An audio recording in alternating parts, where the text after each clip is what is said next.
branch, i.e. the White House, a lot more powerful than it already is. That's my understanding on it. No, it's not.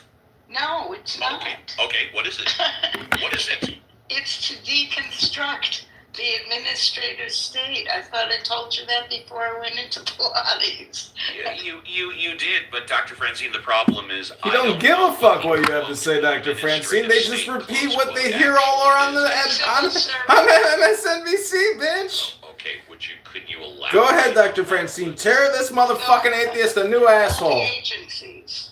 What it does is it gives it will fire. Don't interrupt, Dr. Francine, John Malincroft, you son of a bitch. Service employees and make that a patronage system. It'll allow the president to appoint people who are loyal to him. Great. And not to the United States. Yeah, no, actually what I think it attempts to do is to make all of those 10,000 employees independent contractors. Ooh. Which then it makes it easier to fire them because technically there's no such thing as firing an independent contractor. At-will employees. Okay, so also let me say one thing. Let me get one thing out. I think it also wants to eliminate the Department of Education as well, but I don't believe it wants to eliminate all the states. I don't think it wants to eliminate everything. Go ahead, That's Scott. right. They want. Oh, sorry. Let me just quickly say. I mean, it wants to eliminate that. There's some disagreement, I think. Though maybe not with education, but what it also does is it puts the FBI and other agencies. What else was I going to say? The FBI and something else under the direct control of the President of the United States. So, just please think about that. This dismantling of the Department of Education, every Republican primary candidate in my adult life has said they will do that. This is a talking point of mainstream Republicanism. But this is... Really? George Bush? He went on and on and on about deconstructing the Department of Education, and so did Donald Trump. Never heard of it. Never saw it. They talk about the authors that contribute to this book. As such, the authors express consensus recommendations already forged, especially along four broad fronts that will decide America's future. 1, restore the family as the centerpiece of American life and protect our children. 2, dismantle the administrative state and return self-governance to the American people. 3, defend our nation's sovereignty, borders, and bounty against global threats. 4, secure our God-given individual rights to live freely. This is probably driving Democrats crazy that he's even reading Project 2025 because it's all just pragmatic common sense shit. To the next president is that it cut through the superficial distractions and focus on the moral and foundational challenges America faces in this moment of history.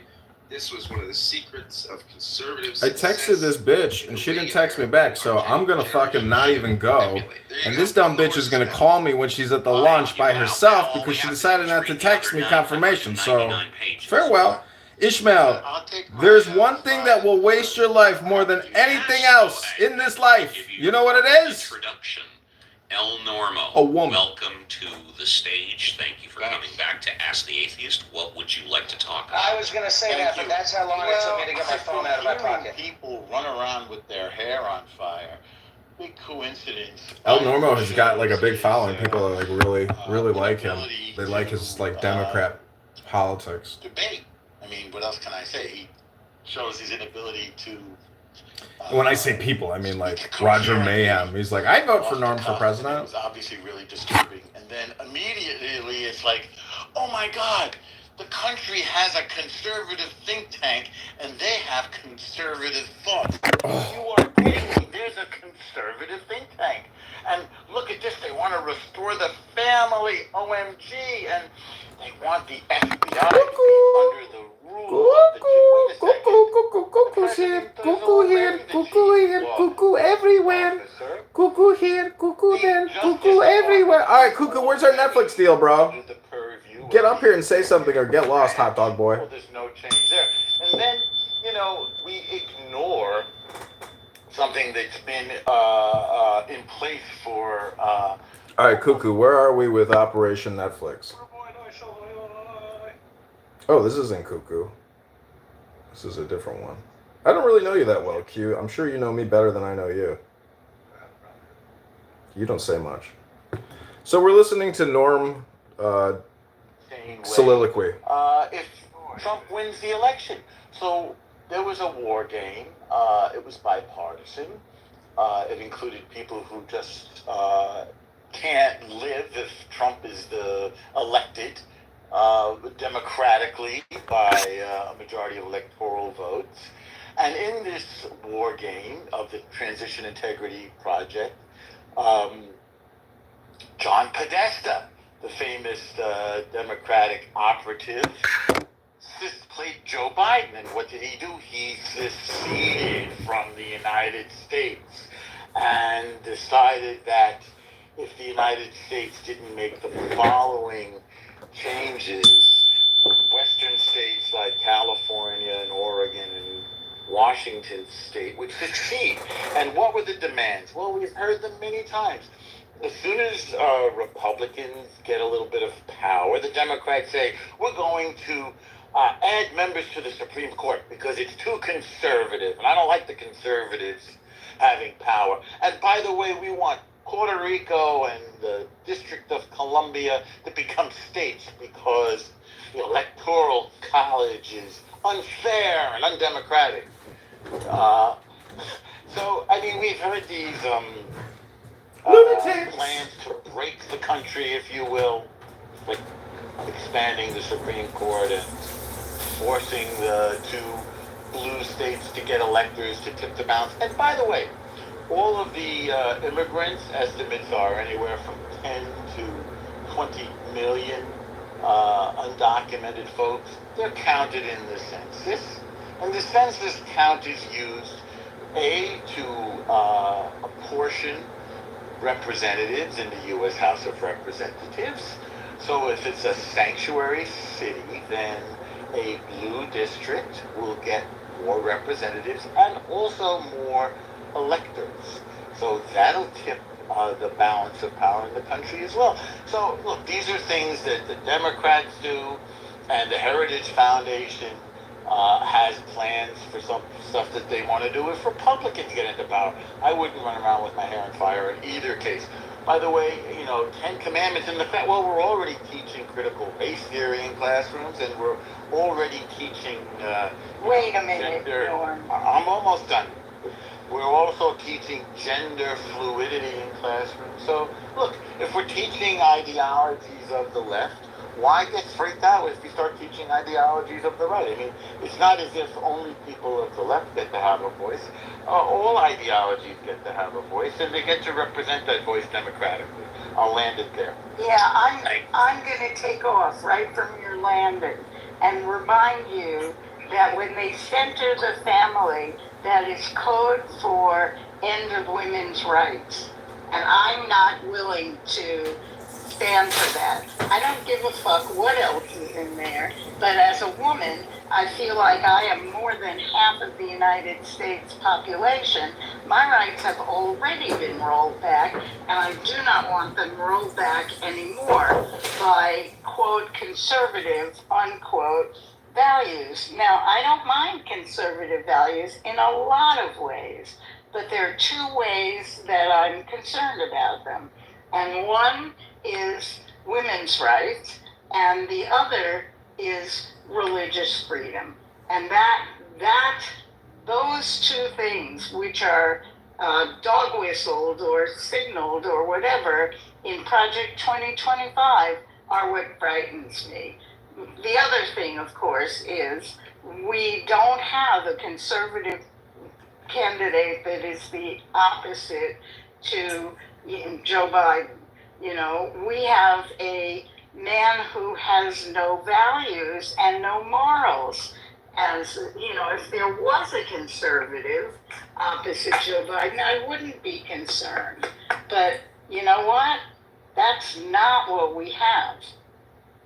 Norm, if you want 60 seconds, you can, and then I want to move on. Well, I don't think it's a secret that I love Dr. Francine, but... And I love you, Norm, but I'm a woman. Well, I hope so. What women's rights are threatened? Okay, that goes into a 5-minute discussion. So, Norm, did you want to respond with the remainder of your time, or are you good for now? I think there was a unsubstantiated charge that women's rights were. I'm in favor of women's rights. I'm in favor of Roe v. Wade. I didn't see any threat of women's rights. All right, very good. And we can come back and talk about that, but Marvin is new on stage. Good morning, Marvin. It's a pleasure to see you back on Ask the Atheist. What would you like to talk about? Good morning, Uncle Steve, on the West Coast. Good morning, Marvin. Good afternoon on my part. I actually accidentally came up because I accidentally pressed the raise my hand. But I do want to follow on in that conversation. So I'm going to take a little bit of time to ask Dr. Francine which rights are at risk, because I'm very curious about that. All right. Well, let's, since you want to do that, let's do that first, and then you can move on. Dr. Francine, can you delineate specifically which rights you're talking about? Well, that's the part that comes as part of the overall deconstruction of the administrative state. What I want is my right to work and my right not to be the center of a family, and my right not to have children if I don't want to have them. Fair enough. And Marvin, there's your answer. It might not be the answer that you were expecting, but Marvin, go ahead. No, it's great. It's a great answer. I was curious to hear the thinking around that framing. I personally, it doesn't matter who gets voted in my opinion. None of this is going to happen. I don't, and it's just my opinion, and I really don't even have any evidence other than a system that's in place is really hard to derail and change. So the derailment and the energy it takes to derail or change an existing system is really, really hard. So I don't think there's that much hair on fire as El Normo was saying, and I agree with him on that. And that's it. That's my point. Thanks. Thank you. And Marvin, let me ask you a question. For any part of this Heritage Foundation 1,000-page book to be implemented, would it take an act of Congress? Would it take a vote of the people?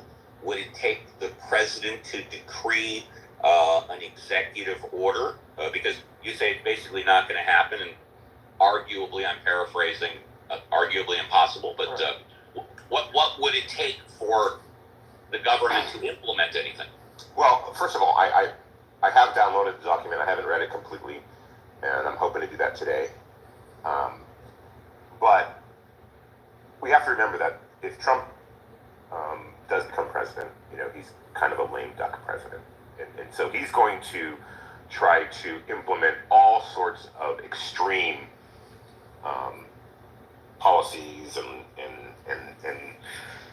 systems using his power of the executive order. Right? I'm sorry to interrupt. The issue of the 10,000 employees either becoming independent contractors or at-will employees, I know that's in the back of his mind. Go ahead, Marvin. Right, and that was the tone of, and this idea of loyalists to him. Again, remember, it's 4 years, and anything that's going to be permanent is going to require an act of Congress. So I'm not that concerned. I'm going to read more, and I'm going to get more knowledgeable about this quote-unquote plan, right? But what I don't see happening, right? What I don't see happening, and I would say, and I hate to use these words. Yeah. I would hate to say this, and I want to be very delicate about it. Yeah.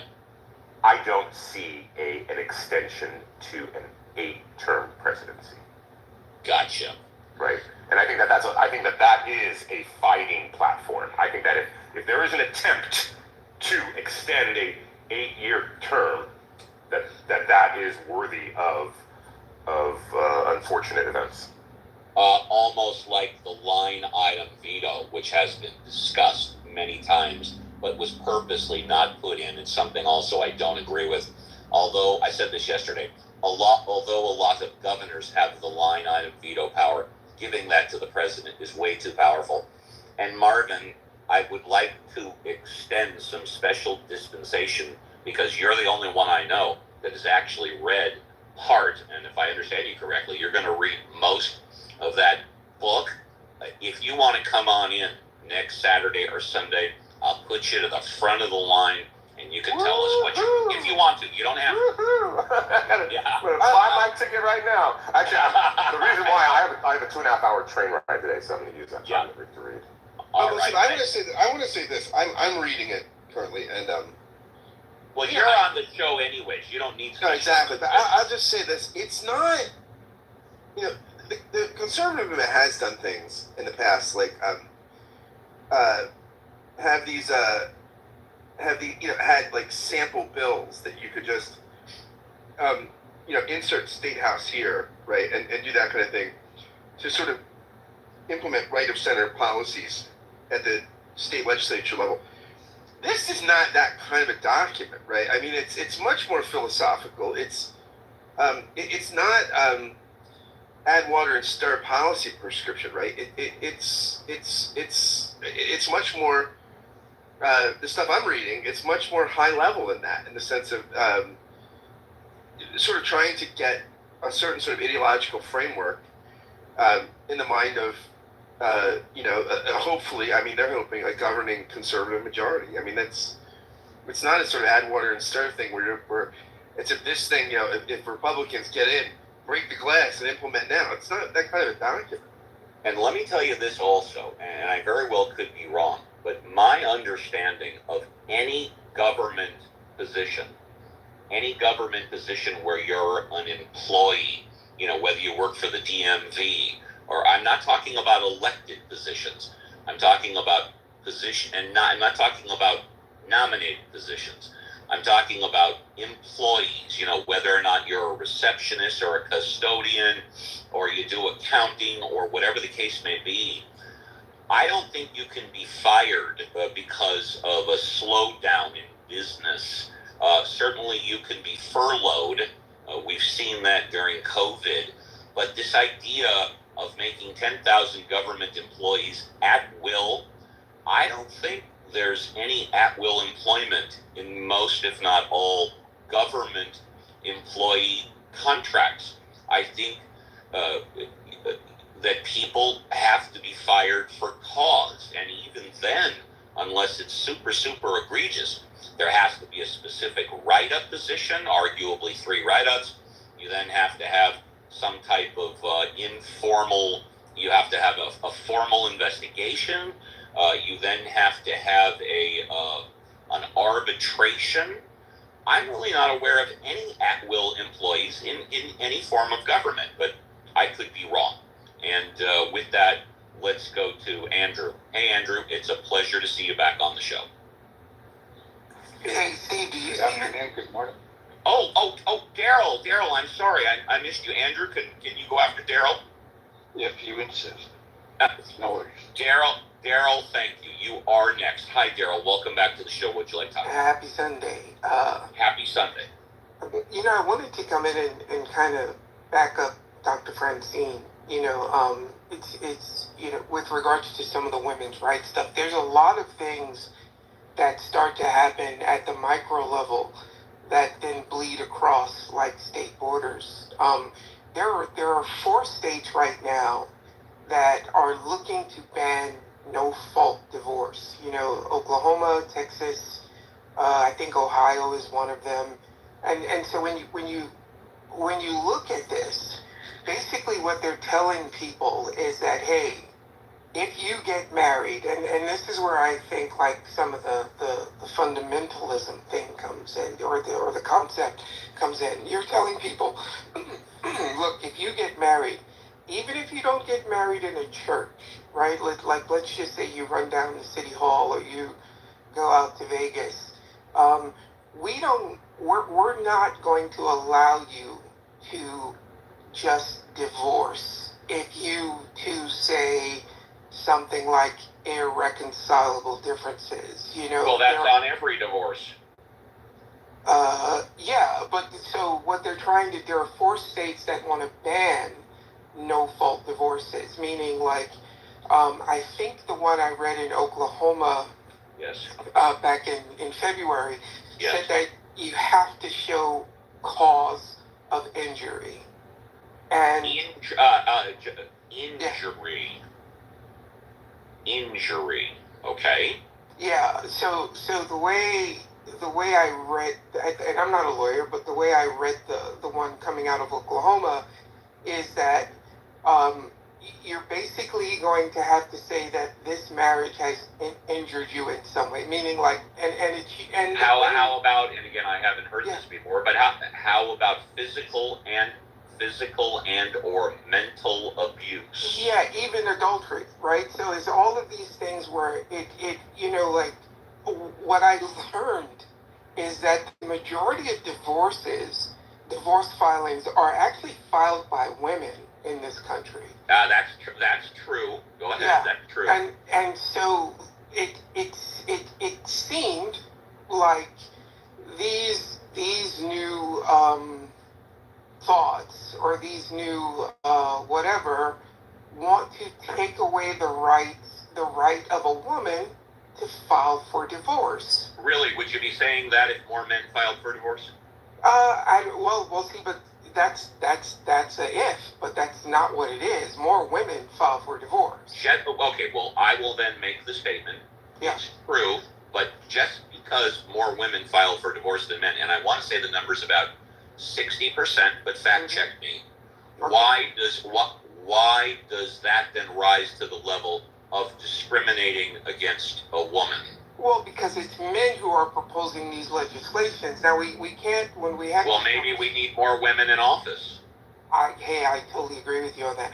Steve, I grew up at a time when there was no-fault divorce, okay?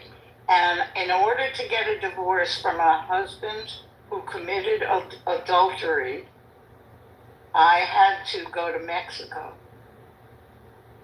Steve, it's funny, California didn't have no-fault divorce till Ronald Reagan signed it into law. And California is also the birth of the Lee Marvin case. I want to say 79. I could be wrong. Right before Reagan got elected, because Lee Marvin's girlfriend was arguing common law marriage, and the Lee Marvin case, I believe, is still good law. Is that there's no such thing as a common law marriage anywhere in the country. Was that palimony? Common law marriage. They were never married. They were never married, yet she wanted alimony, child support, etc., etc. I understand they called it palimony. Yeah, Yes, I think here in New York, we have, 7 years. New York and New Jersey. I think it's 7 years. To be honest. I don't know. I don't believe there's common law marriage anywhere in the country.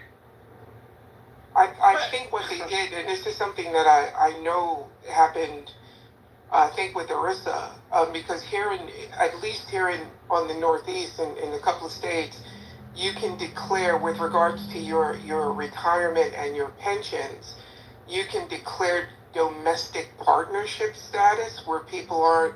Which is not the same thing as being married. But Uncle Steve, can we? For the purpose of what, though? Can we just say this? Can we just put this in a more intellectually understandable or sympathetic framework? My conservative friends, right, who want to make divorce harder to actualize, right? I disagree with them. Wouldn't be my policy, but they don't do it because they want us to live in the Handmaid's Tale. They think, and they're right about this, that there's a lot of research that divorce is incredibly traumatic to children, that it is very deleterious, that it causes massive impact on the psychological well-being of children. Absolutely. So that what they're trying to do, and again, I don't agree with it, so don't shout at me and everybody call me a fascist or something, which is I'm tired of being told that on the set. What I'm saying is, they think that by making divorce more difficult, they are helping children, that they are preventing deleterious psychological effects. That's the goal. Now, again, not a goal I support, all right? But I don't think it's Just make a it's face. to make America the Handmaid's Tale. It's using government policy to, they think, protect the psychological well-being of Scott, children. Scott, because I don't know your friends, what do they say about all the children that are born out of wedlock? They don't like it. I mean, conservatives, no secret. They like, children born in the confines of marriage. I can say with an absolute 100% certainty that many, not all, many children are better off if they're going to be born into a family where husband and wife are fighting all the time under the same roof. Many children are better off with non-married parents living in separate households. That is, but Daryl, go ahead. Bullshit.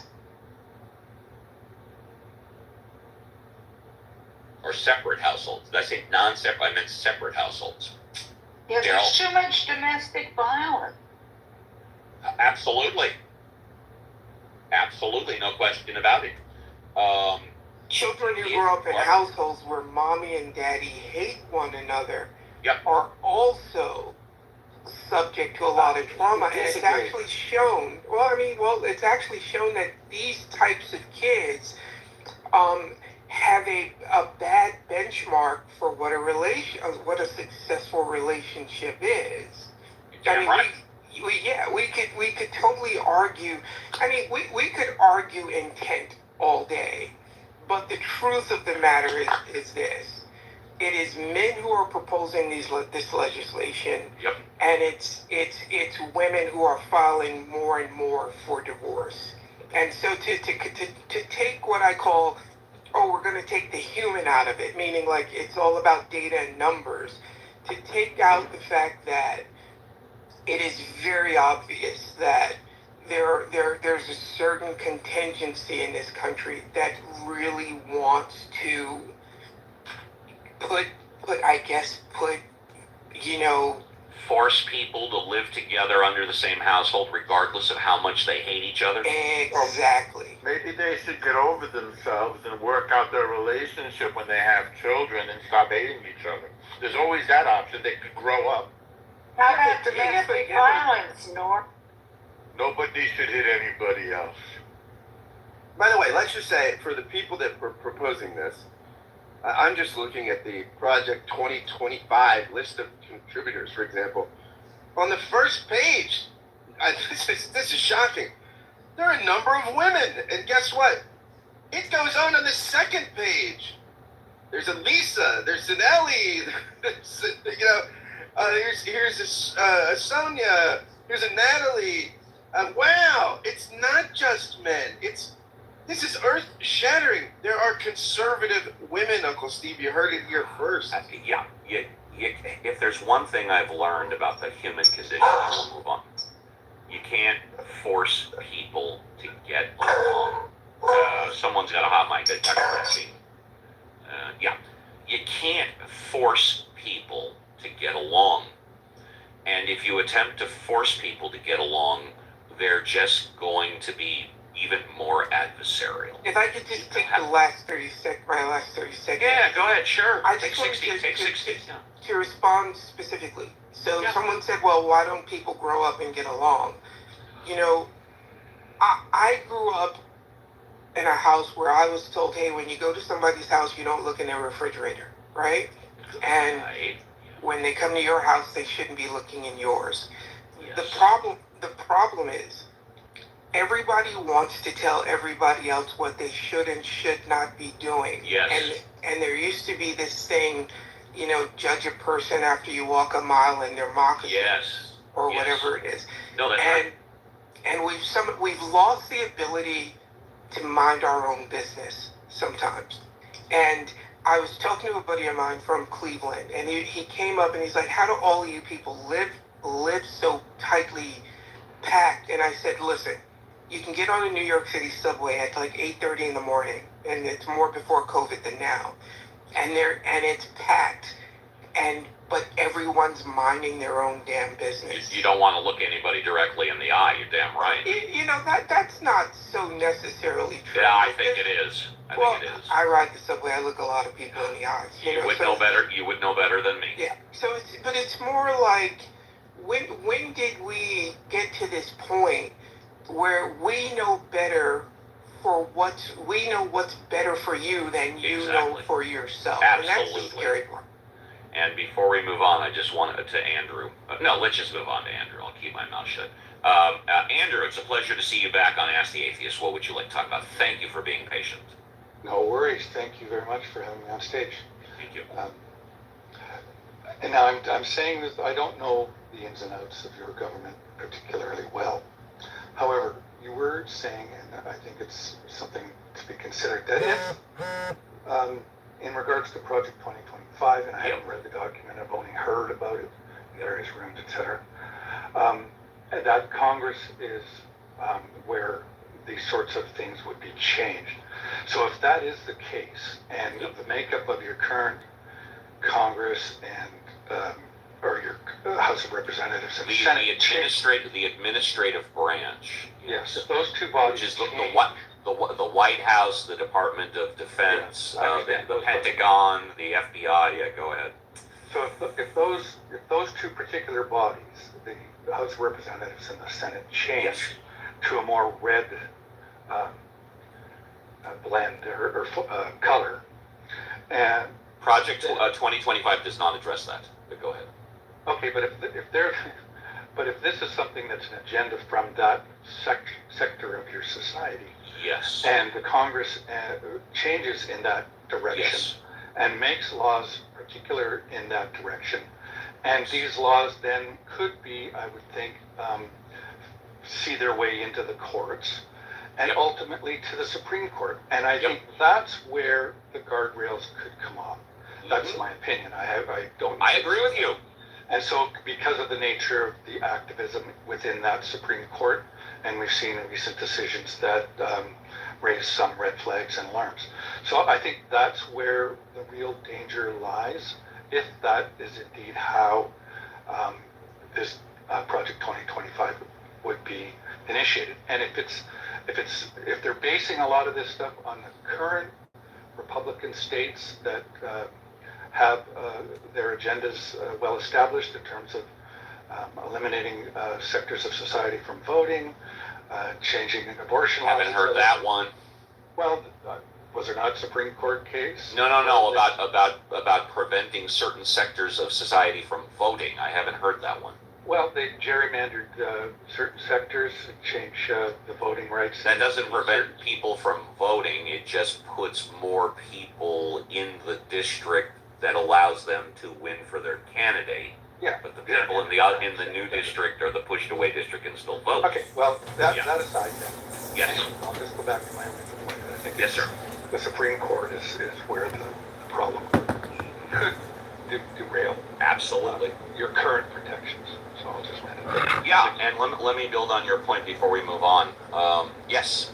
If you get a Republican president and you get a Republican Senate and you get a Republican House of Representatives and all of them want to make legislation that's going to be approved by the president regarding anything in Project 2025, you're absolutely right. This is why I asked the question, well, to implement 2025, is it simply an executive order by the president?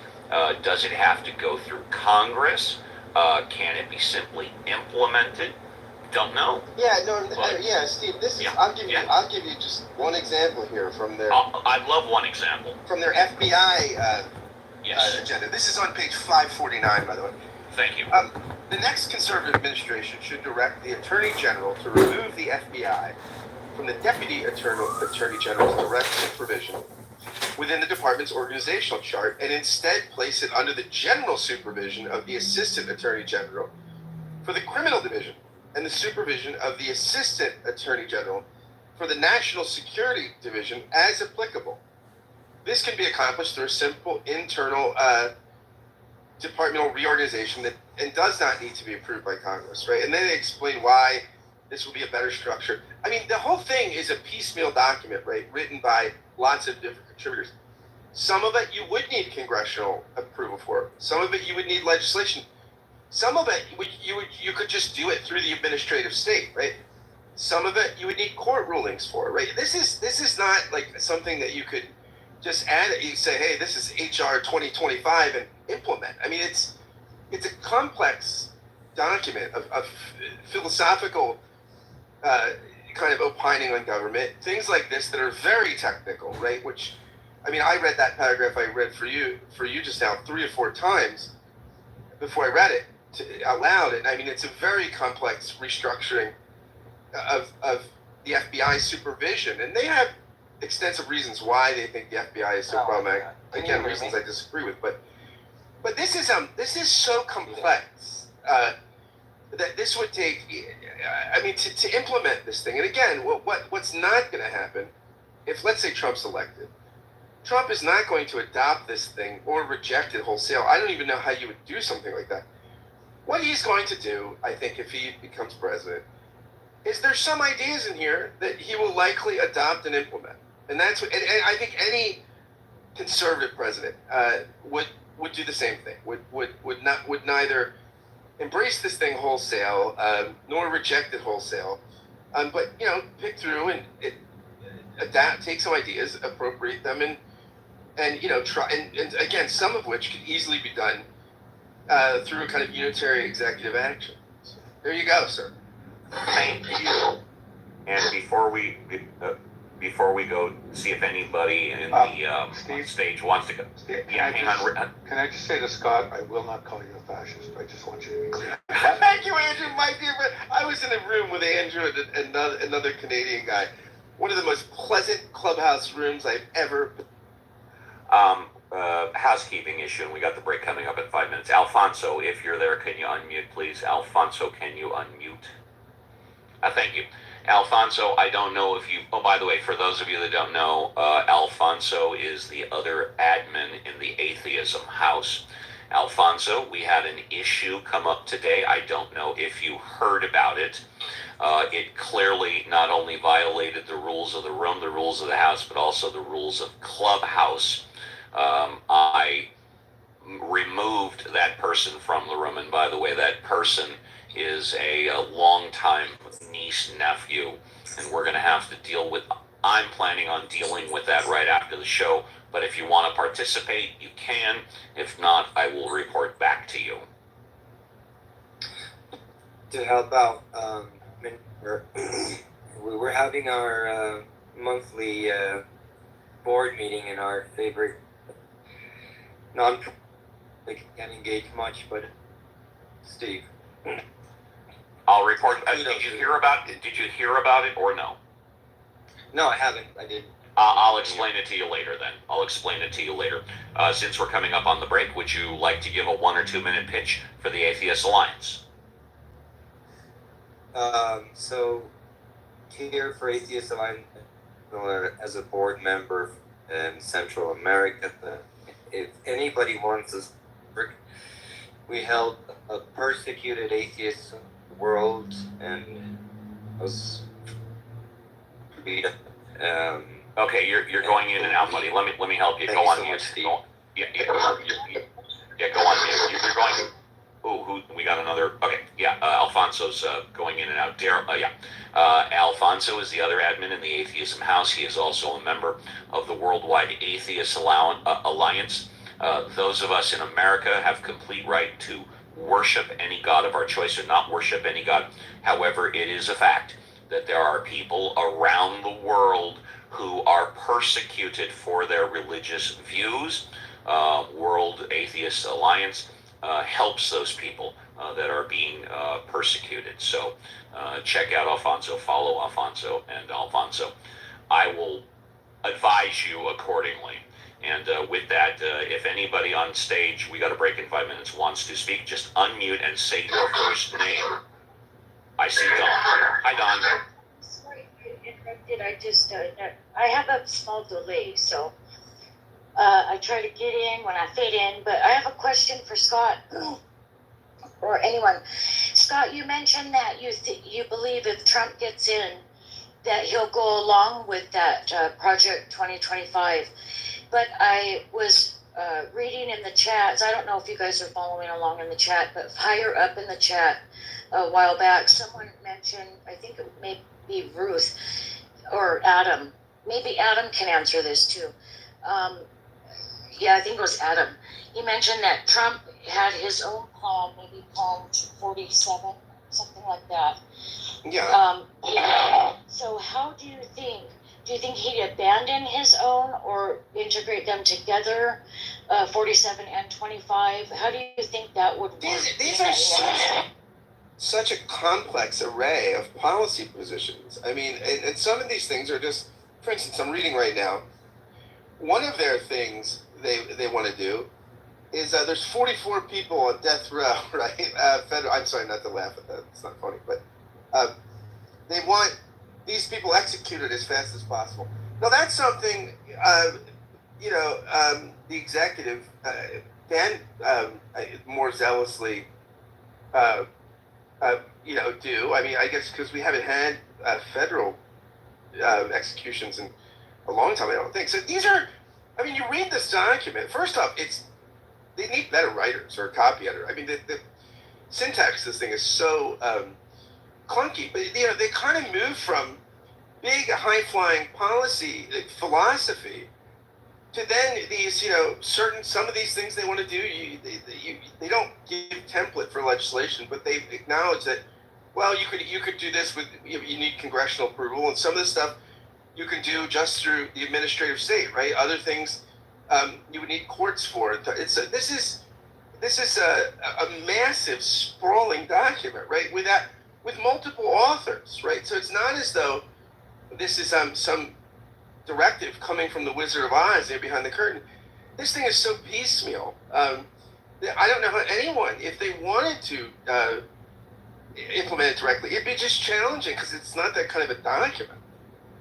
Yeah, in addition, there is Agenda 47, which is the official policy playbook of the Trump administration. He's actually out in the last couple of days trying to create some distance between his campaign and Project 2025. He wouldn't specify, but he did say something to the effect that there are aspects to the Project 2025 that are ridiculous and abysmal. There are people involved with his campaign and former members of his previous administration who are part of Project 2025, but it is a conservative think tank, and there has been a lot of thoughts from his campaign that the Project 2025 is in some ways too specific, and kind of to the point that Scott just made, that they prefer fewer and more vague policy proposals to limit the opportunities for criticism and maintain flexibility. That's one of the quotes from them. But I mean, we saw this with the New American Century Project at the turn of the century. And Steve, we're at the top of the hour, so I can pause, and so for the break if you like. Or I'll just finish my thought here. The New American Century Project. Take 60 seconds, and thank you very much. Go ahead. Sure. So the New American Century Project that was drafted in the late 90s by another conservative think tank had neocon warhawks like Donald Rumsfeld and Dick Cheney and Paul Wolfowitz, who ended up in the Bush administration. And they advocated, one of the main pushes was, in order to maintain U.S. world hegemony, was for substantial aggressive action in the Middle East, including toppling the Saddam Hussein regime. And that this would have to happen under a slow incremental process, unless there's some sort of Pearl Harbor event, which they got in 9/11. People who were part of that think tank who drafted those ideas ended up in the Bush administration and subsequently implemented some, but not all, of the New American Century Project ideas as government policy. And it should be noted that the bulk of the Democratic establishment leadership, including Joe Biden himself, signed off on these ideas and supported them actively through votes in the Senate. So, and Hillary Clinton is another one. So, yeah, anyways, that's just something, some takeaways. Thanks, Jonathan. Absolutely, thank you. And with that, we're at the top of the hour. Time for the break. We'll be here for one more hour. If you're in the audience and want to come up, raise your hand, talk about whatever you want.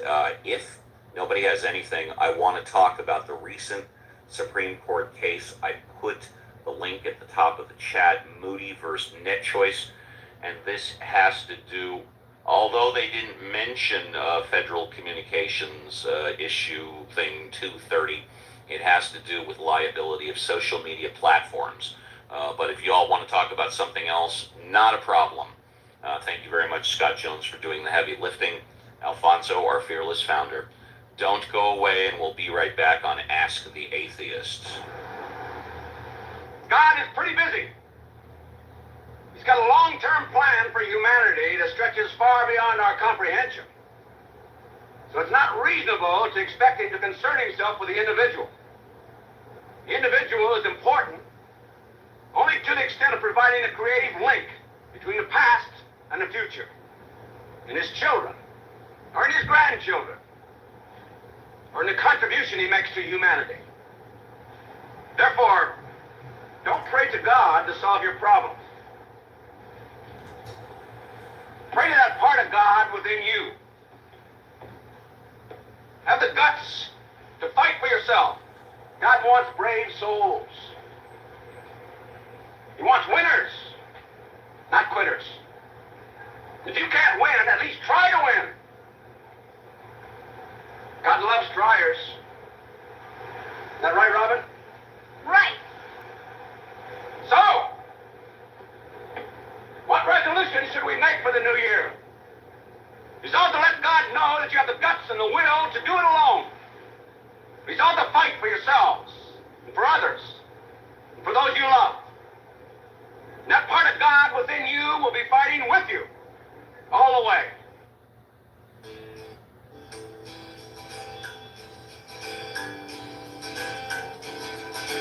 Dear God, hope you got the letter and I pray you can make it better down here.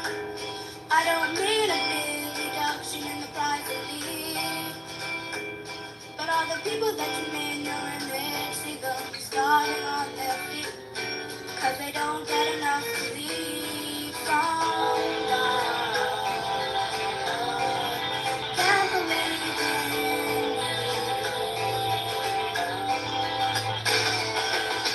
Dear God, sorry to disturb you, but I feel that I should be loud and clear. We all need a big reduction in the amount of tears. All the people that you made in your image, so they're fighting in your feet, 'cause they can't make a thing of me.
second time, what was your logic on that? Whoops, were you Christopher Hitchens' atheist neocon with the Iraq War or something like this? Let me see. I became an atheist about 20 years ago, give or take, in 2000. Was it? I said my car is blocked in for construction. My atheism had nothing whatsoever to do with voting for the President of the United States. It never has. I thought that he did a good job the first year, and that's why, of the first term, and that is why I voted for him the second term. If that answers your question. It sure does. Car's ready to go. I mean, that's straightforward reason. I'm a little surprised. Why? Well, in my humble, as a foreigner, I would consider George W. Bush to be by far the worst president of my lifetime, and I was born in the Middle East. And tell me what? He was a disaster. And I think it shows how he fell. Like, I mean, his approval ratings were always low. He reached an all-time high of like 90% in like a Gallup poll right after 9/11, but he also experienced the lowest approval rating at like 19% by 2008. I think the war on terror, and in particular the war in Iraq, is the biggest mistake the United States has made. I completely agree, because my understanding is all of the intelligence that came back, and Marvin might be able to speak on this, I don't know. My understanding is that all of the intelligence came back from Iraq said there are no weapons of mass destruction in Iraq.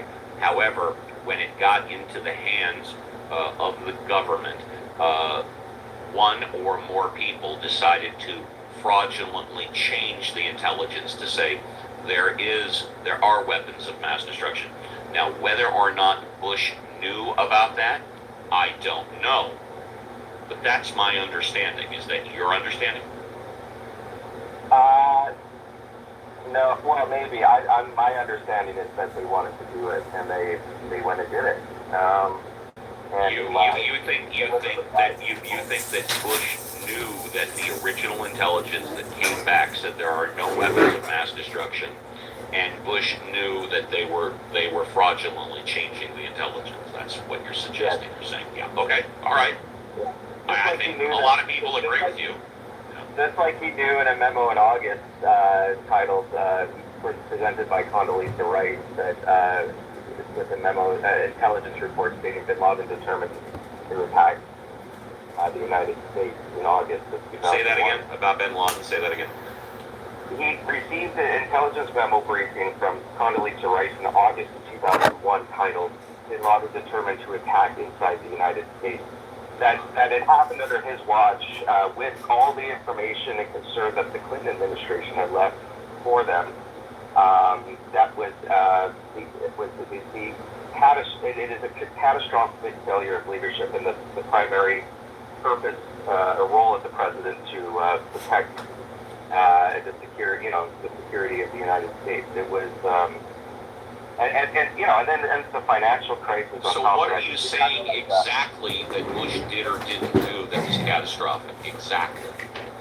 He ignored intelligence, both briefings from the Clinton administration as well as from his own administration about threats presented by I don't think that's a true statement. And by the way, I'm not aware that he was ever advised that jet airliners were going to be hijacked and flown into buildings specifically.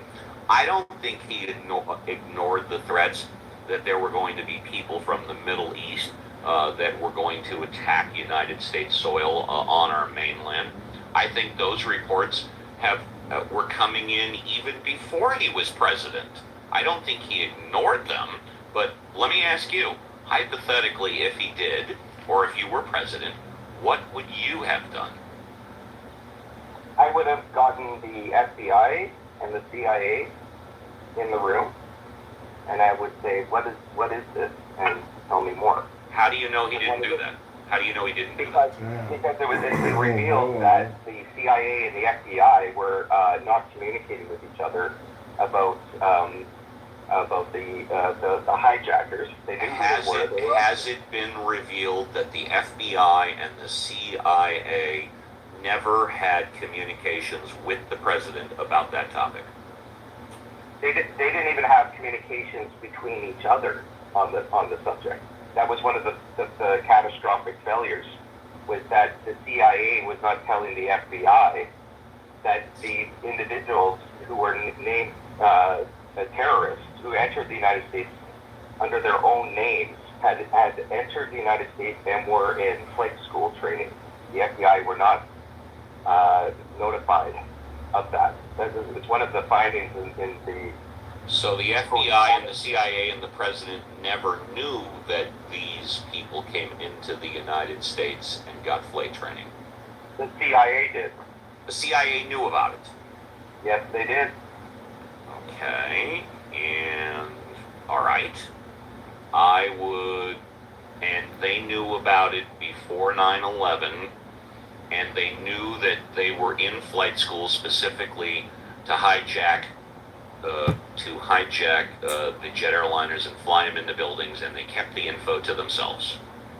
What I just said is all correct, yes? Yes, and if I may mention, Yes. the classified the briefing issued for the president only August 6, 2001, Bin Laden determined to strike inside the United States. It says, it goes into details about air hijackings, attempts to attack the Los Angeles International Airport. And does it say that specifically this person, person 1, person 2, person 3, and person 4 are now enrolled in flight school in the United States and plan to hijack jet airliners? They say Al-Qaeda members, some of whom are U.S. citizens, have resided in or traveled to the U.S. for years, and the group apparently maintains a support structure that could aid attacks to Al-Qaeda Does it members. name the specific hijackers?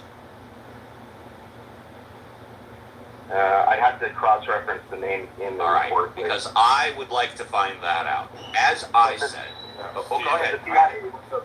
Yeah, you know what? Tell you what. Go ahead and go on mute, because Marvin is more in the know about this than I. Marvin's forgotten more about this than I will ever know. So Marvin, please, I want to hear from you on this topic. Go ahead. Yeah, sure. There is there's just a misunderstanding of what people perceive in regards to what intelligence was available at what time, but more importantly, what did it mean? And that's where the confusion is. When you look back, well, you know what it meant. But when you look forward, you can't always put the pieces together, let alone the fact that there are different agencies housing different types of data sets. And so in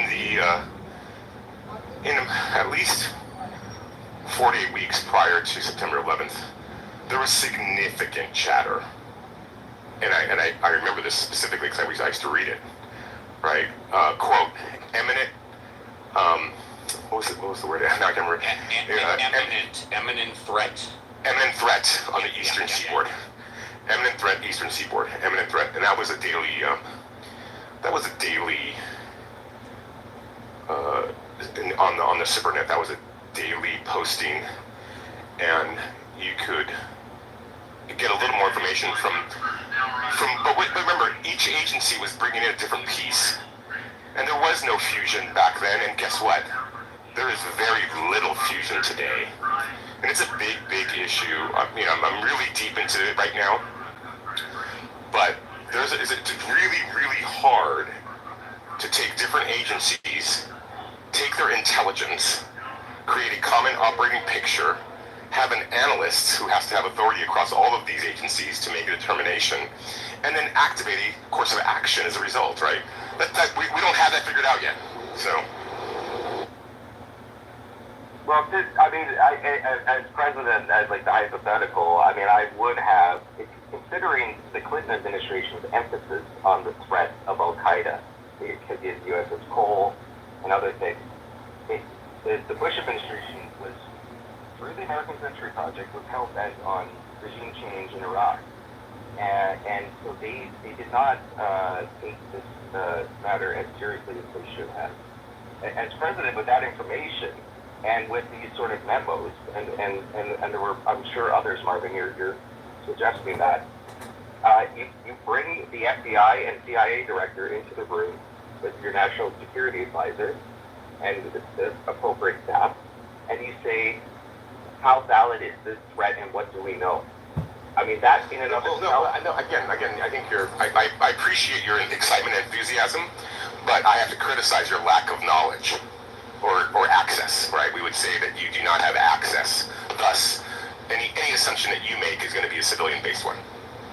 And so we can sit here and talk all day long about your theory of how to govern and operationalize intelligence, but that's not how it works, right? So looking backwards is easy. Again, looking backwards is simple. Looking forwards is incredibly hard. And again, the sit reps were imminent threat. There's nothing more worse than an imminent threat situation. Marvin, if I may switch gears a little, going back to the intelligence that we received from Iraq about weapons of mass destruction, my understanding is all of the intelligence we got said there are no weapons of mass destruction, yet somebody or a group of people fraudulently changed the intelligence to say there was. Is my understanding correct? Look again, we want to distinguish between information and intelligence. Okay? Yes. Okay. What was presented was information. And when Colin Powell went up there and said, look at this location, and here are the silos, and, et cetera, et cetera, et cetera. If you remember so well, I remember it very clearly. Yes. Because I was there. That was information. Now, the analysis of that, sorry, hold on. That's okay. And yes, I do remember seeing Colin Powell speak about it. And Marvin makes a very good point while he's waiting for the siren to go. There's a clear difference between information and intelligence. I presume that actual intelligence would be actual documentation or video and or audio, and then that is transformed depending on the forum, if you're speaking to the president or a joint session in Congress or whatever, into actual information, because a lot of that intelligence is you cannot show it to anybody unless they have clearance. But Marvin, yeah, go ahead, Marvin. Back. Yeah. So again, the analysis could be wrong, right? Listen, it happens all the time. Intelligence doesn't mean it's necessarily right, but what tends to happen is the intelligence that is shared tends to be the stuff that's right. The intelligence that we talk about tends to be the stuff that's right. What we don't talk about as society is the intelligence that was wrong. That so-and-so was at location street on this time at this date, and we got it right. Right? So when we did the, was it Soleimani that we took out, or I can't remember who it was from Iran, right? The information that we got was that he was going to be here, there, in a vehicle, at this specific vehicle, right? Well, the intelligence said, okay, we're going to activate certain assets, get them into the AO, and we're going to target this third vehicle. That's intelligence. And was it correct? Yes, it was correct. Yeah. Thank you. Did you want to follow up? I think it was Daryl, or I think it was Daryl, right? Adam, I'm sorry. Was it Adam? Yeah, I mean, I think that the international community writ large did not buy what Colin Powell was selling. Mm-hmm. My country included. Okay. And I think that you gotta stick your head out and look around, and I think that the incestuous orientation of decision making myopic to within the confines of the U.S. perspective when dealing with international policy and something as grave as a war that would inevitably lead to the death of perhaps 1 million people, according to Brown University, should be a lesson learned. And I think it's just that it is the greatest failure of any U.S. president in modern times. No, fair enough. Well, I asked you for a specific example. You gave it. We analyzed it. We talked about it in a respectful manner. And for that, Adam, I give you a standing ovation. even though you disagree with my vote. It's okay. You still get a standing ovation. That is an example of how we like to do things. And before we go to Carlos and then Dr. James, there's an old saying. It takes a lifetime to build up credibility, and in one day you can destroy the whole thing. With that, let's go to Carlos. Hey, Carlos, welcome to the show. It's a pleasure to see you back on Ask the Atheist. What would you like to talk about? Anyways, I just did a quick GPT search on the 911 events, and yeah, there was a bunch of memos, well, a few memos anyways, both CIA and FBI. But as I think Marvin pointed out, hindsight is always 20/20. You know, it's much easier to go back in time and figure out what you would have done And right. I presume the memos you saw on ChatGPT have been declassified. Go ahead, yes. That's correct. It's from the CIA, Yes. FOIA, it's from the Freedom of Information website. Freedom of Information Act, yep. Anyways, the question I actually had is more related to atheism. And I don't think we've talked about it the whole show. Go ahead. No, we haven't. You've kind of hit upon it a little bit, but it prompted me to ask this question. As you guys may know, I went from atheism back to believing in God. But there's a personal things that I want to go into that right now. But I'm more curious how people went the other direction, because I talked to some people that are atheists that had some really bad experiences. I've heard things like cults and churches that were, for all intents and purposes, seemed evil. In my point of view, I turned away because I went to Catholic school and the nuns were evil. I mean, you cannot convince me that those nuns were of God if there is a God. So I'm just curious how some of you may have gone onto the path of atheism and whether it was related to trauma, religious trauma, for lack of a better term. I am happy to share my experience with that, and if the mods would like to, they can too. It's a great question for me. I was born Jewish. I was raised Jewish. I got bar mitzvahed. I married a Jewish woman, by the way, from the East Coast. We raised our children Jewish. We raised our children in a Jewish household. My marriage went south about halfway through it. I was married for 11 and a half years, ended up being divorced. Halfway through my marriage, in addition to reevaluating my relationship with my wife, I reevaluated my relationship with my children, my family, my friends, my partners, my religion, and of course, my God. And I became an agnostic. I had always believed in God for the first 40 some odd, close to 35, 40 years. I then became an agnostic and continued reevaluating my relationships for 5 years. And then at the end of that 5-year period, which is a little over 20 years ago, I kept my faith in my religion. I kept my faith in my relationships with my family, children, friends. I still identify as a Jew. I still live my life exactly the same way I did when I believed in God. The only thing that changed was I decided that God did not exist. Now that's my story. Scott Jones has believed in God all his life, and he's an ordained minister, which is one of the reasons why I love having him on the show. So I don't need, Scott needs to respond.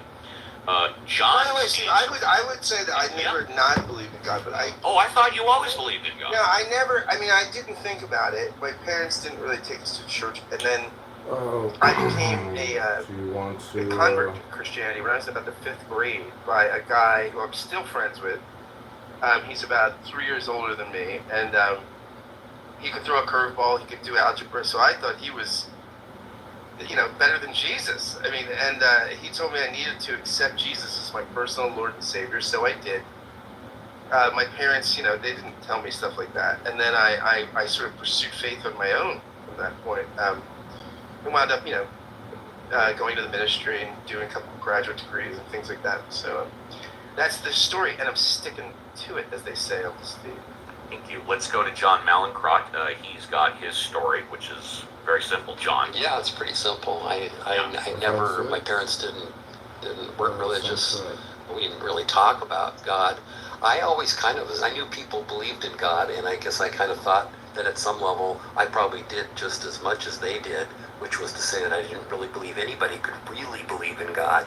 It was only later on in life that I actually found out that people really do believe in God. And then there is Alfonso. If he's we can hear him. Alfonso, would you like to tell your brief story? Go ahead. Yeah, I'll try to summarize in 1.5 minutes tops. I've had probably the most exciting journey, so to speak. I was kidnapped by my father at the age of 4, taken to Argentina. He became a Hare Krishna. I did with him, so I was a Hare Krishna from the age of 4 to 8. Traveled around the world with ISKCON, the International Society for Krishna Consciousness, which is the Hare Krishna movement. So I practiced Hinduism on that branch for those years. I was a Hindu monk for 1.5 years or so in Vrindavan, the land of Krishna. And then my mother tracked me down and brought me back to Bolivia and basically de-indoctrinated and went all the way to the other extreme to telling me that it was a cult and there were nasty people out to get your money and control you. But I did have, this very early indoctrination, and I loved, I watched all these televangelists, and I became a born-again Christian for the next 15 years. And my search was so intense that I did suffer a psychotic episode at the age of 28. I was medicated, snapped out of it, realized it's all chemicals and electrical impulses, and since then I've been an atheist, quite a hard atheist.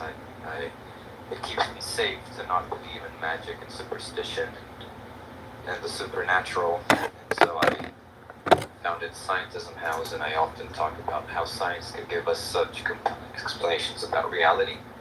That would be me in a nutshell. Thanks, Steve. And let me say this before we move on. I'll go back to you, Carlos. When we spoke earlier about marriage and we spoke earlier about clubhouse rules, etc., in my opinion, Alfonso and I, for lack of better words, have the best marriage on Clubhouse. Firstly, he's in South America. I'm in North America. He's an atheist. I'm an atheist. He's type B clearly, and I am clearly type A. And we decide and we take responsibility for what goes on in the house. And him and I never, ever infight on the air. We always do it privately when it's necessary. And we've always gotten along. Never would have met the dude if it hadn't been for Clubhouse. And since he elected me, well, we agreed I would be the other moderator in the Atheism House. I think the house runs very smoothly. He does his thing, I do mine. We decided to keep the rules very, very simple. We've got like 12 leaders in the house who can start rooms anytime they want. All we say is you keep it respectful with no personal attacks, and you can talk about anything you want. If you're a leader in the Atheism House and you want to talk about mechanics or politics or whatever, all we say is keep it respectful with no personal attacks, and you can run rooms in the Atheism House. So if any of you were interested in doing that, please contact Alfonso and myself. We'll get you set up. Lucy, can I ask, when you and Alfonso are talking privately, does the topic ever come up of who your favorite theist on the app is? And if so, don't be afraid to say it to me. Actually, no. But we have talked about you, and we're glad that we have your presence here. We're glad that we have everybody's presence here. May I jump in? Let me go back to Carlos, and then Norm will give you a fresh 5. Go ahead, Carlos. Hey, what about Dr. Jane? Okay, Carlos, Norm, and then Dr. James. And then Daryl. And Scott, write that down. Carlos, Dr. James, Norm, No. It was Carlos, Norm. Then Carlos, Dr. Norm, then Dr. James, and Darren. Then there you go. Go ahead, Carlos. And if the people that want to talk are talking about the point that I made, I have no problem waiting. Hey, Carlos, I'm going to ask you a question, by the way. The answer is we don't know, so make your point. Okay, then I'm done. I wanted to All talk right, about fair. the point he was making. Well, hang on a second. Well, let's go to Norm. Go ahead, Norm. Hi. So. Hi. Couple of items. First of all, I would say that God, having a relationship in God, has nothing to do with belief or science. Well, that's not true. Well, let me just go, and then you can take notes, Steve, and then you can say, Norm's saying Steve enforce the rules. Yeah, okay, Norm. Thank Go ahead. Go ahead, Norm. Thank you. So, having a relationship with God has nothing to do with belief. It has to do with practice. I have no problem.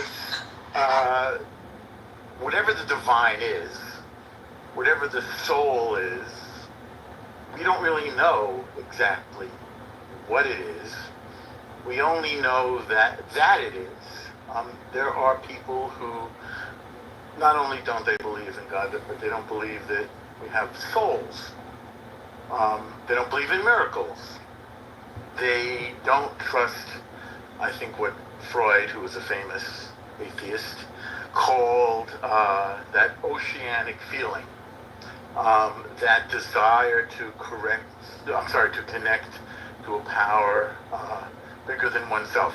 It's a virtually ubiquitous desire, the desire to connect to a power greater than oneself, which is by its nature mysterious. So I would think of religious practice or faith practice like working out. It's something that you have to work at in order to develop it. It's like nutrition. It's like eating healthily. It fulfills an inherent need of human beings, which is why you will find it in every culture that has ever existed. It's a deep craving for man, for humans, to make sense of their lives, to attach meaning to their lives in general, and by the way, to their suffering and loss in particular. It's well documented that people who suffer, and by the way, that's a lot of people suffer enormous loss. Well documented. I mean, it's one of the conditions of life. It's well documented that those who are able to put their loss into context and give it a meaning, they fare better. They suffer less, and they are healthier. This is true, for example, medically with people who God forbid, lose children.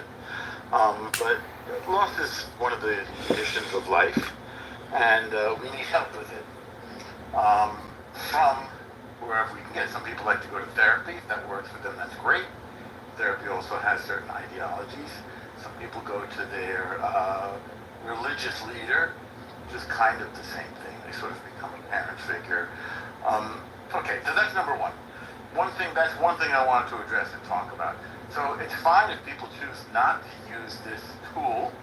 I deeply empathize with the person who was well documented, and it's one of the conditions of life. It's well documented that before to one of the founders of the house. I'm not making a name, but only expressing empathy, esteem, respect, compassion for the person who suffered in this. Although the story does say to me that there was a need to connect to something, and I am happy, pleased that they have found community and connection in their current, pursuit. Which is being married to Uncle Steve. Yeah, exactly right. No divorce. And you've got 60 seconds left, sir. Oh, wow, that went fast. 5 minutes goes fast when you're talking about God, baby. Oh, yes. Yes, but of course there is no time or space in time. So, Scott once said that, I forget how you put it, but going to church on Sunday is as much about the convening, the connection to the community as it is about the connection to God. And that's a need and a purpose, I think, that's also fairly ubiquitous. I didn't get to my second topic, but I'll end it there. And thanks for the. I appreciate it, and I want to give a very brief 6-second comment before we move on. In my opinion, God is all about belief. To say that belief is not involved and it's more practice than belief, I completely disagree with. The numbers show that more people, we said it earlier in the show, people are not as attracted to specific religions these days. People attendance at houses of worship is down, but still the belief in God remains at 90%.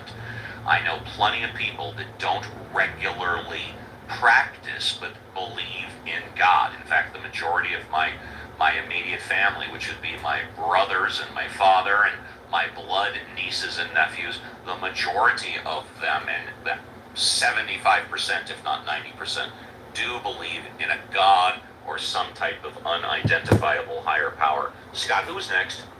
I think it's Carlos, and I just want to... Hey, Dr. James. It was Dr. James. Dr. James, sorry, Dr. James. And Dr. James is going to become our new Matt Damon. Dr. James and then Daryl, each of you can have 3 or 4 minutes, just like Norm. Quickly, Steve, respond. Yes, Scott, you can talk anytime. You got a green bean, baby. I want to recommend to my dear friend Norm a book that kind of gets into what he's saying by Christian Smith, one of the preeminent sociologists in the country, called What is a Person? And he's a religious guy, but he's not writing from a religious perspective. He's trying to say what we need morally to have meaningful action in the world. And he says we need something soul-like, whether we believe in God or not. And also, Norm, I wanted to say, when you said the community thing, I remember in seminary, I remember like it was yesterday, when I was doing my master's, somebody said, what if you show up to church and you're the minister and you don't believe in the resurrection? And Professor Ray said, old Southern guy said, well, preach it anyway. Look out in the congregation. Ellen believes it. Joe believes it. Rick believes it. They all Harry believes it. Preach it for them, and you'll probably believe it again someday.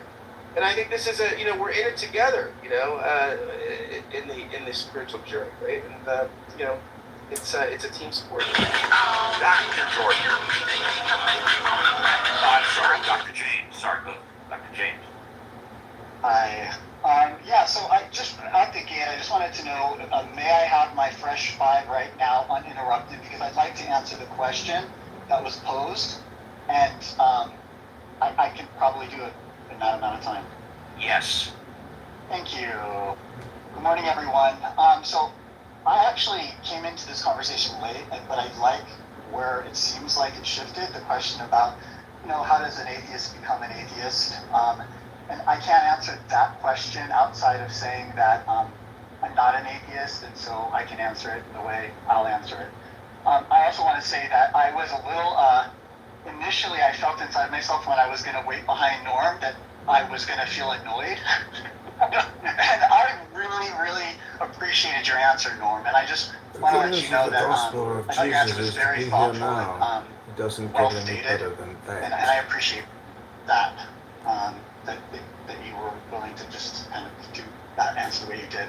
So for me, I'm the child of an Italian and an Irishman, and they were both raised in their respective Catholic churches, and they were both battle damaged by that experience, and both became atheists. And so I was raised in an atheistic household, and by my father. Mom was a singer and bolted pretty early on in life, and so I saw a series of women kind of coming in and out of my house. That my dad would marry, and atheism was pretty much the religion of our household. And, Oh, you know, she told me, and my mom told me at one point that the best gift they could give me was to let me work this thing out for myself. And I don't know that for a large portion of my life that I would have agreed with that, because I spent probably 29 years of my life really, well, I don't know, I guess you could say it is a good thing. I was really struggling with a lot of deep kind of questions about existence, and as a lot of people do, as I imagine everyone does. And, but, you know, in my 20s, I was what you call a rave promoter back in the 90s and early 2000s in Southern California, Los Angeles. And, you know, through that community, a lot of my best friends died. So I got to see increasingly over the years, I think a disproportionate number of dead people that I really cared about. And so my 29th year, I had a really, really extremely profound experience, just call it a near-death experience to simplify it. And in that experience, I went from having this kind of big gaping void of fear in me, you know, entropy, and somehow I came out of this experience feeling cradled and embraced, and as though, you know, love was at the root of it all. And, you know, truly that reality and existence was poetry. Social media. So I've spent some time kind of searching out what that means to me. And, you know, I ended up going to school and getting, you know, bachelor's, master's, doctorate in clinical psychology, but also minoring during my bachelor's in biblical studies, believe it or not, and when I got my bachelor's, when I got my master's, doing a minor in spiritual direction, so doing kind of a vertical type of therapy with people, and it's kind of a weird, kind of pastor-like role that one takes. It's almost like being a therapist, but for people related to their questions around the existence of deity. And so I spent some time immersed in that community for about a decade, and since then it's really simplified, and I feel as though my life is improved by virtue of just kind of letting go of dogma, but also allowing love to sort of be at the center, kind of a guiding signpost, you know, in terms of what motivates me and what, you know, what determines, you know, the outer rings in terms of my values and you know, the job I do and things like that. You know, how can I practice, you know, just living a compassionate life and trying to leave the world a little bit better. And so that also led to my, you know, getting into research on psychedelics, you know, from my earlier life, and having this really extreme kind of meaningful experience when I was 29, doing a dissertation on, you know, world religions and how people, you know, find value in using certain psychedelics and what it means for them in terms of religious benefit. And you know, I think this is a really good kind of conversation even within atheist houses, because, you know, I tend to find myself gravitating to this house far more than I would what someone might call like a air quotes Christian house. I appreciate Scott's perspective on things, even though I think he would much more willingly call himself a Christian. I would not do that anymore. I would say I'm a follower of the way, or of the way of the heart. But yeah, no, I appreciate your time, and I just don't really talk about this a whole lot, so I'll just land there. And I thank you very much for everything. I very much appreciated that share. With that, show is ending in 15 minutes, so it's an appropriate time. The Tao's Zen is the great way of all the great Daryl, I'm prophets. sorry. Go ahead, Daryl. Daryl, take a few minutes. My mistake. Go ahead, Daryl. I'll do this quickly. And You don't have to rush. You don't have to rush. You waited patiently. Take. I related to Carlos because, you know, I spent 12 years in Catholic grade school and then high school, and then went on to a Catholic university. But the nuns used to hit us. You know, I got hit more times by a nun in school than I ever got hit at home. You know, and one day my dad goes up to the school and he told the principal, he basically just said, "Don't hit my kids." And that was the end of it, you know, and I I use that to say that for most of us, I think for most people, growing up, if you're in a good household, your parents are your first gods. You know, it's if they feed you, they house you, they protect you. And I believe that for most people, you know, your parents are your first deities because for your early years, you rely on them for your own survival. I also think that, I also think that most people grow up in the religion that The mystical their path to parents God, or choose for magic, them. or Now, of course, Kabbalah, some are people a good might at path some to the all. point And so, change or go a different way, or maybe even become atheists. But for most people, your particular practice of faith is very dependent on your zip code, what part of the world you live in, and what it is your parents believe. You know, so I say I grew up Catholic because, you know, that's just the religion. That was the religion of the house I grew up in. I mean, what do I know? This is what my parents said to do, so I do it. You know, my brother to this day still does it. You know, my niece was baptized very early, and I'm the quote-unquote confused one of the family. So I just wanted to say to Carlos that the Catholic school experience, depending on, you know, who you are, because we're all individual people, can be traumatic in certain cases, but you can also learn a lot about other things. One thing I always say is Catholics are very good at education. Very, very good at education. Maybe too good at education. But I wanted to say I share your pain, and you know, I'm glad you got through it. Another fantastic share. Thank you very much. I appreciate that. And before we go to closing thoughts and burning desires, mods, if you can unmute John, Alfonso, and Scott, I would like to have a debriefing right after the show. John, can you schedule a room for all of us to talk for 5 minutes?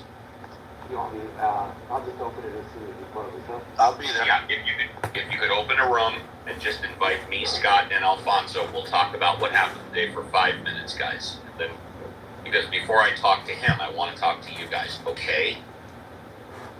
Okay.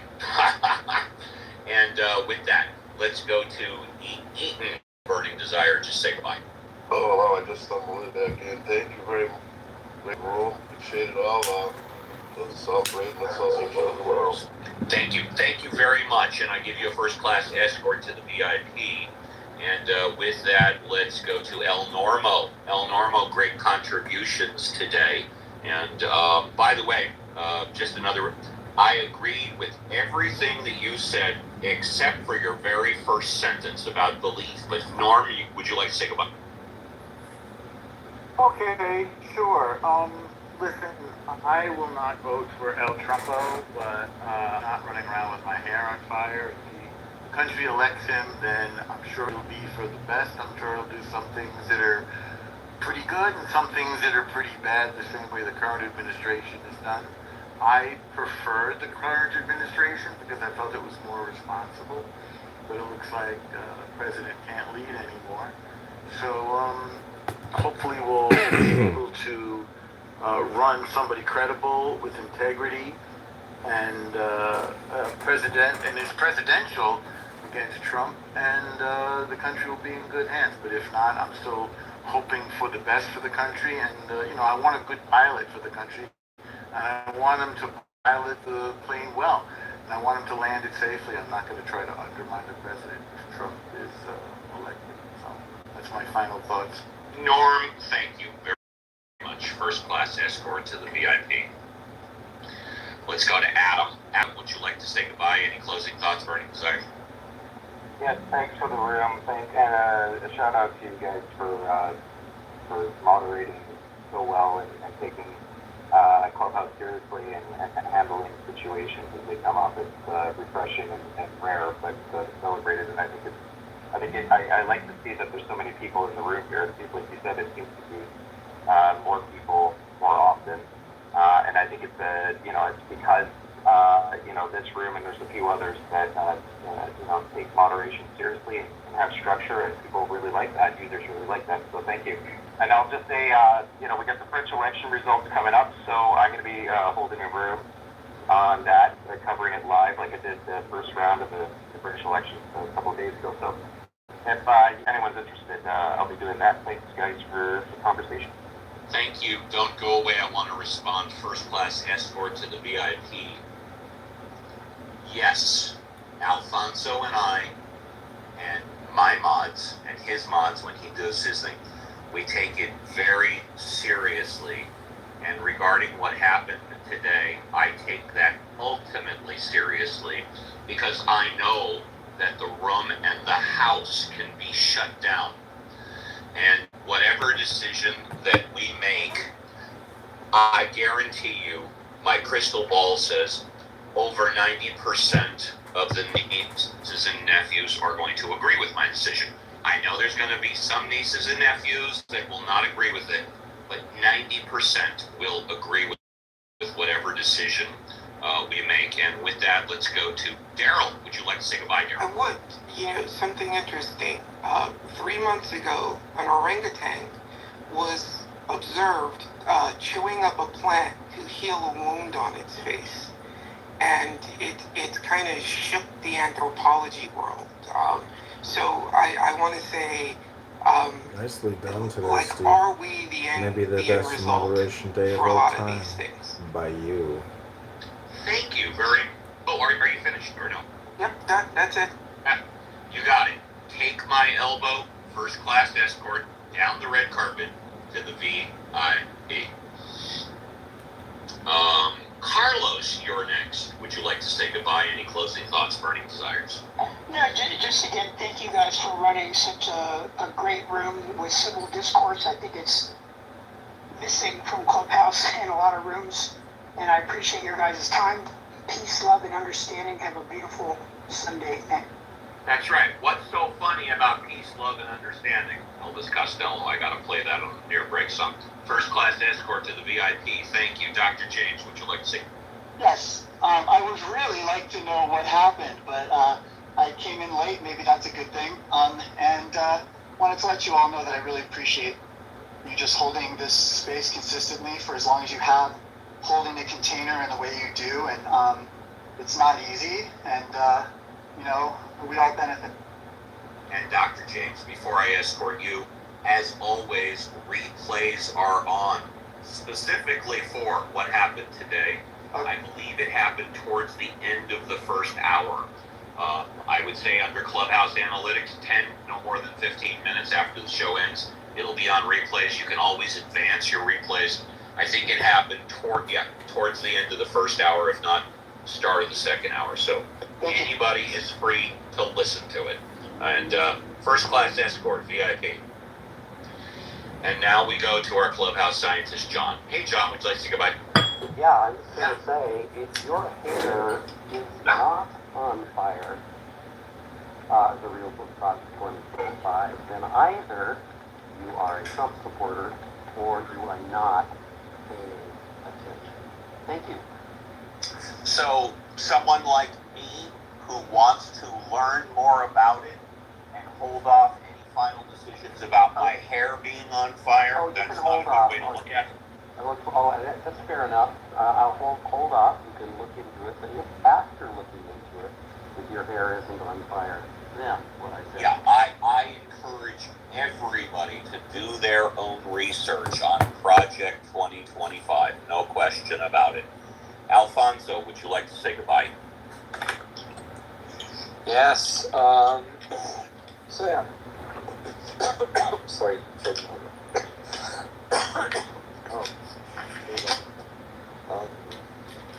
Yeah, I wanted to quickly address Norm. I think he left, but I think we had some nice interactions with him. I've never had any issues.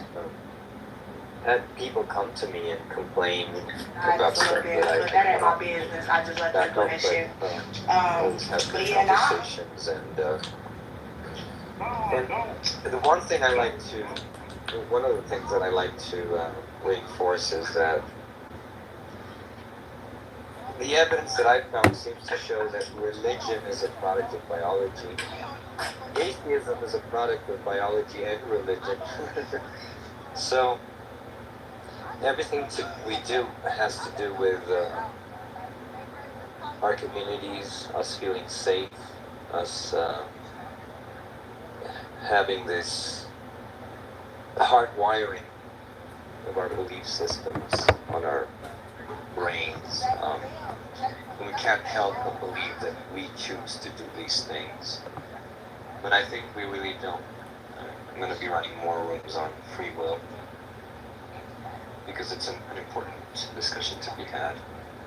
People misunderstand those of us who don't believe we have free will and think that we, a little bit like when they say, when you become an atheist, why don't you go around raping and murdering?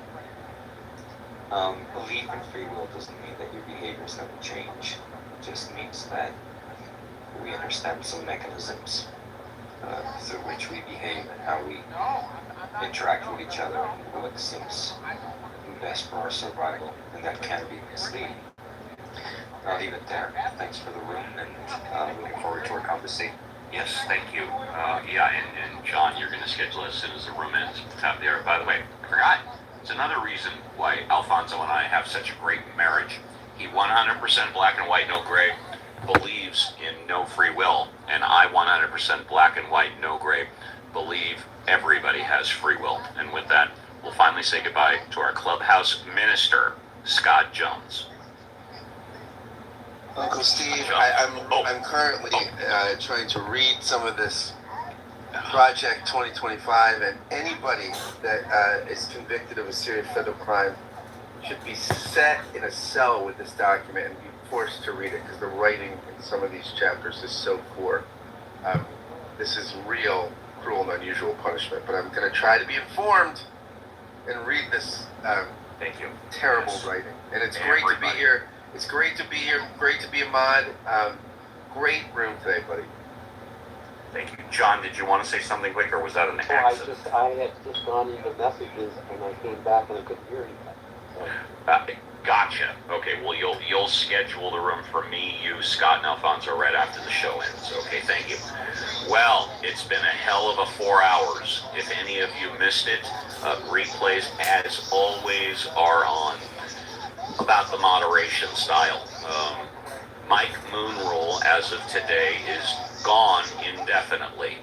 I had reservations about the Mike Moonrule, but the nieces and nephews wanted it. The nieces and nephews got it. And my worst fears came true. I don't blame the nieces and nephews, because we had very successful Mike Moonrules up until today. And so until further notice, Mike Moonrule is gone. And that being said, I thank you all very much for your contributions to the show, because without you, it wouldn't be as good. I do my best to moderate the room as fairly as possible. I think 90% of the nieces and nephews agree with that. And whatever decision that we make in regards to what happened today, I again guarantee you, 90% of the nieces and nephews will be in favor of it. And by the way, we'll announce it publicly, unless the mods and Alfonso don't want me to. But I think, as someone told me a long time ago, in fact, it was the first person I ever entered into a business partnership with, and I was in my 20s. He said, you have to turn a negative into a double positive. We are not sweeping this issue under the rug. We're going to deal with this issue, and then we're publicly going to announce how we decided, and then everybody is free to comment on it in a respectful manner. And that's the way we rock and roll. My best to you and your families. Have a great weekend. Be careful on the clubhouse streets. And we'll see you again. Bye-bye.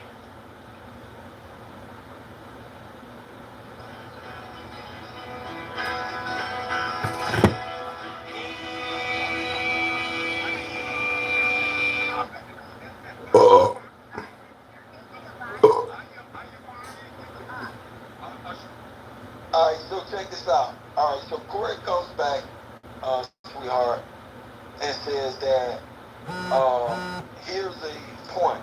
He said he's giving you an answer now. To here's the point that men or these firefighters work to save people's houses and all of this stuff, and they was promised to get out of prison or whatever their agreement was. And that the federal government had to step in while she's at the state level and make her let these people go. That's one of the right, Eugene. I heard that, and I'm asking him to point to me where she is in charge of the Department of Corrections. Because as the Attorney General, she's not in charge of the Department of Corrections. She's the Attorney General. What was she? When she was Attorney General, yes, she was not in charge of the Department of Corrections. But does the Attorney General have the power to do so? No. So the Attorney General don't have the power to do so? She was a prosecutor. Yeah, that's what the Attorney General is, ma'am. Okay, fine, but she was a prosecutor. So what is a prosecutor? 90% of our black men and women in prison. She destroyed homes. You're doing a lot, ma'am. So don't tell me no bullshit about it. She came back and said she was sorry. Please provide some receipts to your claims because you're screeching, but I don't hear any. I don't see any receipts. And so are you, darling. Not screeching, holy. She is screeching. And at least my screeching has disgusted. And I want to screech. I want to screech because screeching makes it with your intention. Because Kamala was a prosecutor. Hold on, so Kamala, can we at least say this bitch's name correctly?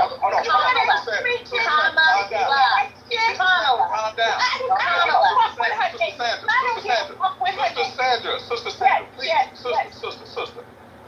Listen here. One of the things about the enemy, they always want us to be on the defensive. She said Kamala made corrective policies. I gave the receipt. We're going to sell your boat this season? I gave Chicago boat broker. You need to get a receipt for her. But she can't. There's receipts in the chat also, and up top. She can't. Because I'm screeching. It's just receipts all over. Am I screeching? I'm not screeching. Now, and listen, I want to remind us about this Onyx report that is targeting social black media and black media platforms in the name of disinformation. So now, and they're saying that it's before the election time. So the Democratic shields have sent their millions out, and they're in the room, family, and they're on the hunt. So notice the contrary. We can agree to disagree, and then we can have disagreement positions. You can get some information, and then I can have a change of heart. Okay, let's have a real discussion. Man, go back to Stony Island. You talking to the motherfucking Nation of Islam, motherfucker. Relax. Girl, that's a grown woman, you little bitch. She a doctor, you little hoe. Talk with some respect. Put some respect on that name. Respect on that name, bitch. Put some motherfucking respect on that fucking name, bitch. Fucking put respect on that name, you little bitch.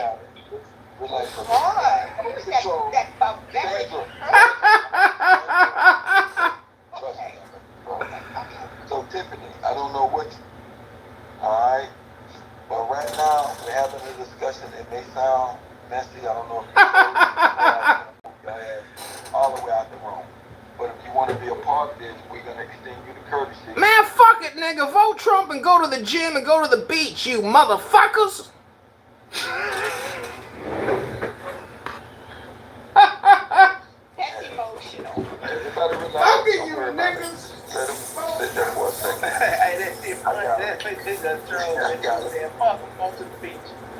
So we can focus on Kamala and Biden as individuals, but I would actually really like to discuss the policies. Kalisha, I would like you to show us the receipt where she changed her policy, where she did something to correct the wrong that you're saying that she acknowledged she done.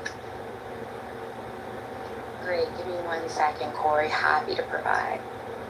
Oh, okay.